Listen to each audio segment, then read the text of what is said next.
Wyra sub register ఆఫీసులో ACB దాడులు చేసింది. సిబ్బందిపై అవినీతి ఆరోపణలతో రావడంతో తనిఖీలు చేపట్టారు. ఓ డాక్యుమెంట్ రైటర్ వద్ద 2,50,000 నగదును పట్టుకున్నారు.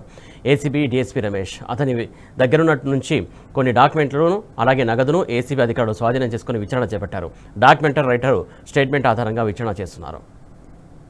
ఆఫీస్ మీద కొన్ని కంప్లైంట్లు ఉన్నాయి. మాకు గతంలో కూడా ఈ రీసెంట్ కూడా కంప్లైంట్స్ వస్తున్నాయి. ఇక్కడ నుంచి ఇర్రెగ్యులారిటీస్ జరుగుతున్నాయని చెప్పేసి ఉంటే కంప్లైంట్ మీద ఈరోజు మా పై అధికారులు మా డీజీ గారి ఆదేశాల మేరకు ఈరోజు ఈ కార్యాలయాన్ని మా సిబ్బందితో వచ్చి సర్ప్రైజ్ చెక్ చేయడం జరిగింది. డాక్యుమెంట్ రైటర్స్ని వెరిఫై చేస్తున్నాం. డాక్యుమెంట్ రైటర్స్ దగ్గర ఉన్న డాక్యుమెంట్స్ ఏంటి, వాళ్ళ దగ్గర ఉన్న క్యాష్ ఎందుకు ఉంది, అంత క్యాష్ ఎందుకు ఉంది, వాళ్ళ ట్రాన్సాక్షన్స్ ఏమున్నాయి, వాళ్ళ ఫోన్ ద్వారా వాళ్ళు ఏమేమి ట్రాన్సాక్షన్ చేస్తున్నారని వెరిఫై చేస్తున్నాం. సబ్ రిజిస్టర్ ఆఫీస్ సిబ్బందిని కూడా లోపలే ఉన్నారు. వాళ్ళు కూడా వాళ్ళ ట్రాన్సాక్షన్స్ కూడా వెరిఫై చేస్తున్నాం.